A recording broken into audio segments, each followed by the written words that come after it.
I've got a lot in common with my guest on this BV-TV Top Gun marketing show.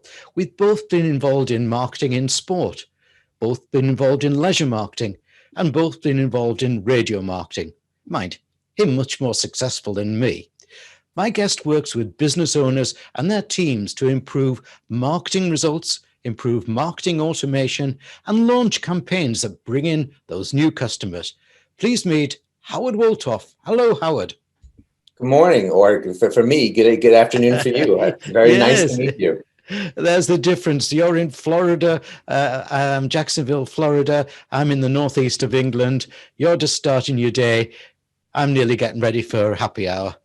Howard, we've had some similar career experiences in some tough marketing areas, especially in the leisure and sports field.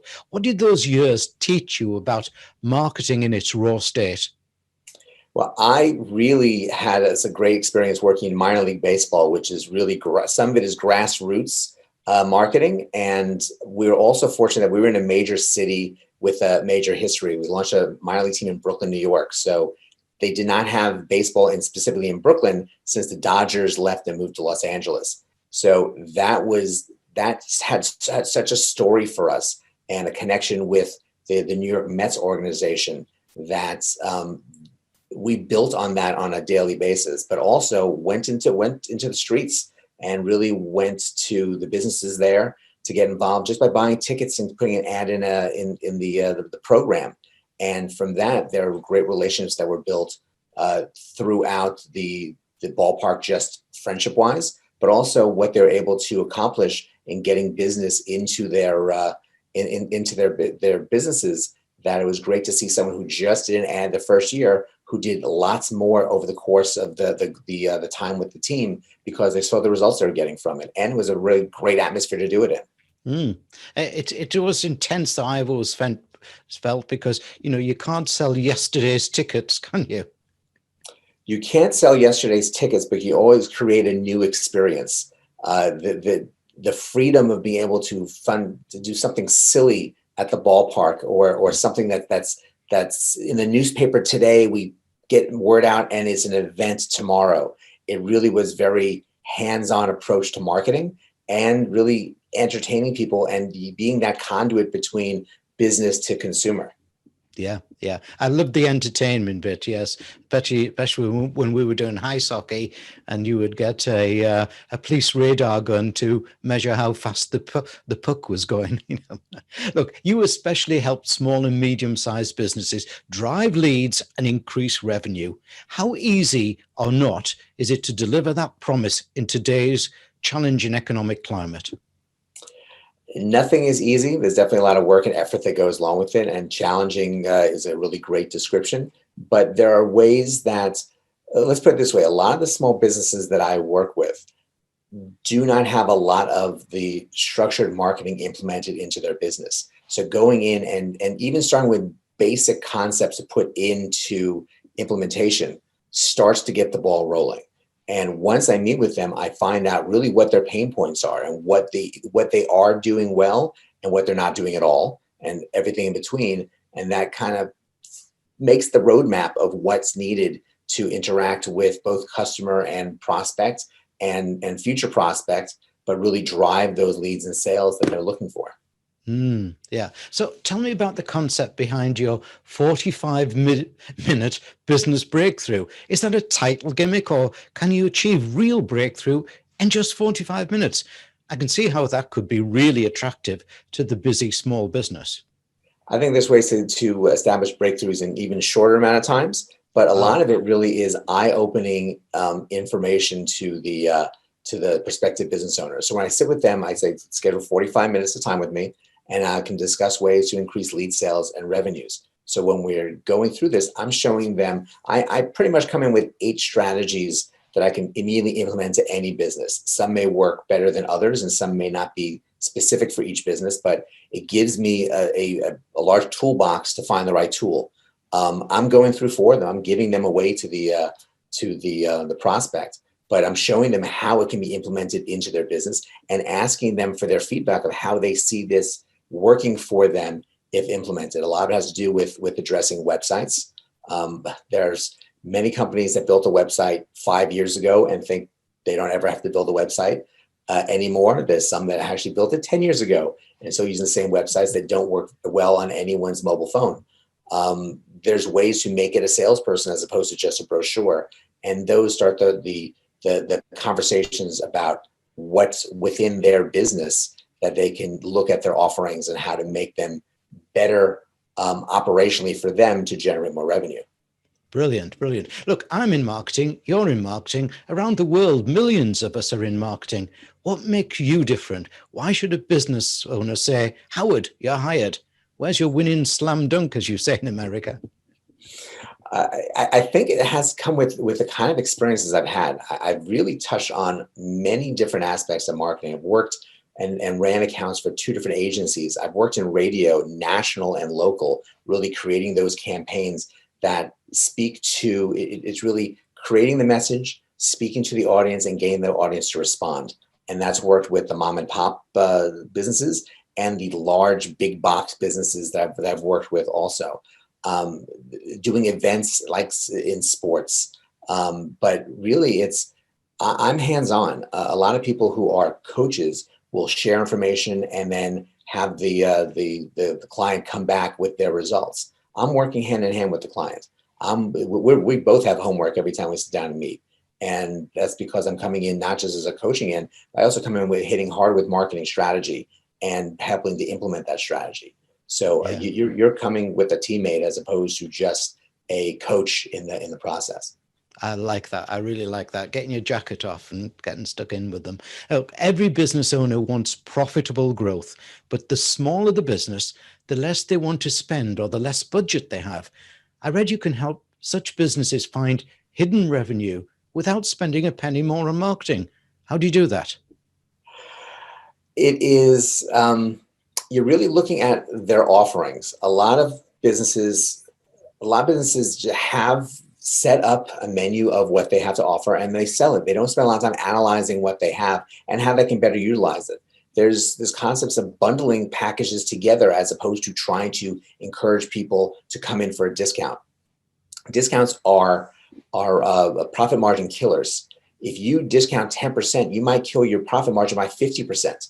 It's unless it's you're not hurting yourself by offering a discount, you shouldn't be discounting at all and trying to come up with bundling concepts and trying to partner your offerings with other pieces to really make a sweeter offer at the time of when they're going to make that purchase. So you're really, it's reanalyzing who you are, what you sell, and finding a number of different ways to pull different revenues out from them.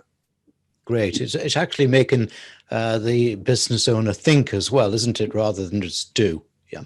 Howard, I suggest that one of the biggest challenges companies will have as this pandemic continues and after it is that they will have sacrificed marketing momentum, perhaps by making the wrong cutbacks.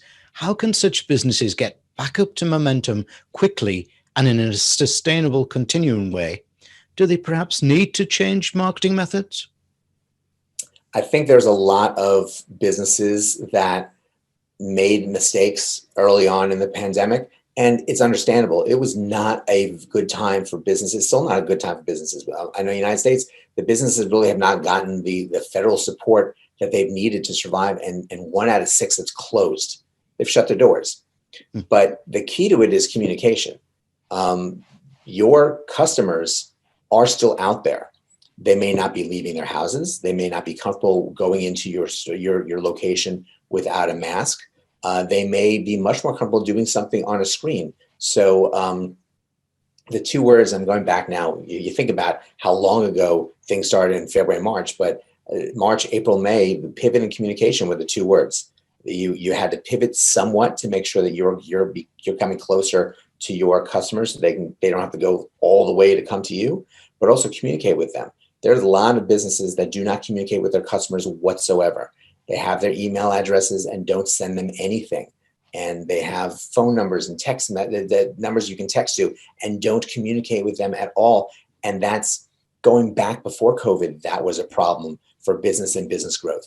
You have to find the fine line between good level communication and too much communication, because you do not want to be hammering them with an email every day, but you want to give them the right offers, the right incentives to come in to shop, but also that you care, that they are a part of your success, and they mean something to you more than just the payment that they're providing. It seems such a waste that previous customers there with their emails and everything just lying there. I was once told when I started a good few years ago in marketing that 60% of your business will come from existing customers that you maybe have ignored. So that's great service you're offering. Now, tell us about Profit Master Business Solutions Program and its services. How does it help and how?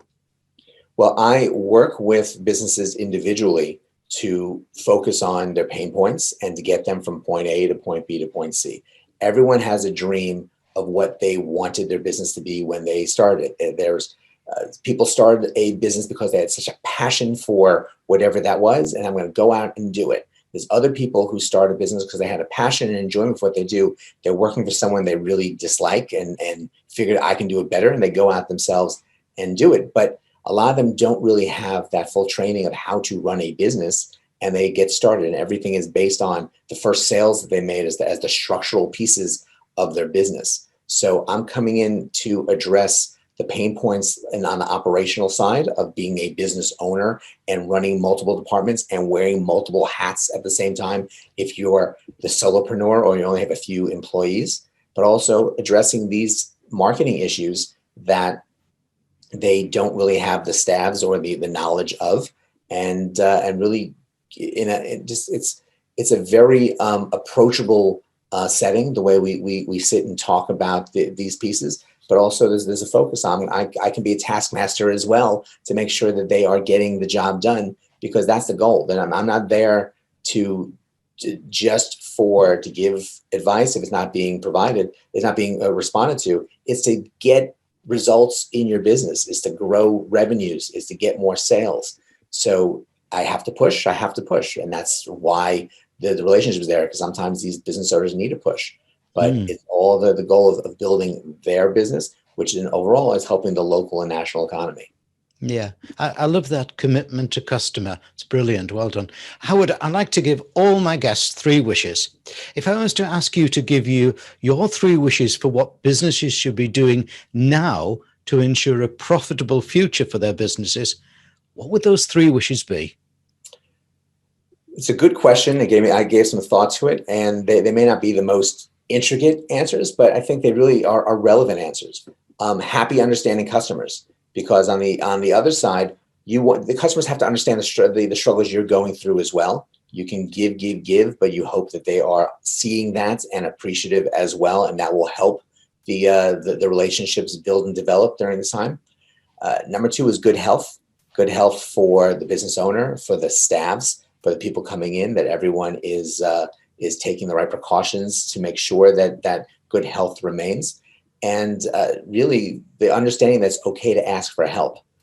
There's many people that did when the small opportunity that the federal government provided, people applied for some financial and help and reached out to their banks for timing help, and reached out to their landlords for rental help. But also you need some coaching help sometimes too, especially to dig out of what has occurred here. This is a once in a century situation that no one was trained to handle and prepared for. And people are here like me, are here to help. Yeah, I like those answers. Thank you very much. Those wishes. Thank you very much, Howard. And all my viewers, I hope you have taken note of Howard's URL that's behind me there, because he really does show and live a customer commitment. Howard Wolpoff, thank you very much indeed for a stimulating interview. Well, thank you very much, Malcolm. I really appreciate it.